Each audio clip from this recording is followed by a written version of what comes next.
Tarvitsetko lääkärin ajokorttilausuntoa? Tässä nopea ohje ajan varaamiseen ajokorttilausunto.fi-palvelussa. Siirry osoitteeseen ajokorttilausunto.fi ja paina varaa aika.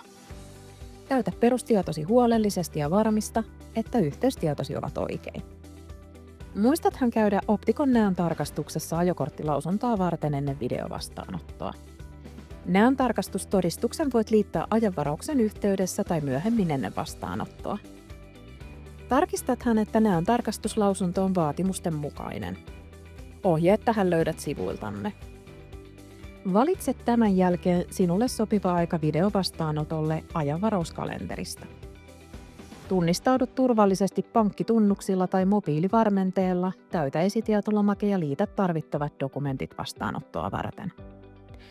Kun maksu on suoritettu, saat vahvistuksen sähköpostiisi sekä linkin videovastaanotolle osallistumista varten. Varaa vastaanotolle mukaan voimassa oleva henkilöllisyystodistus sekä kynä ja paperia. Varmista myös, että osallistut vastaanotolle paikassa, jossa sinulla on hieman tilaa liikkua.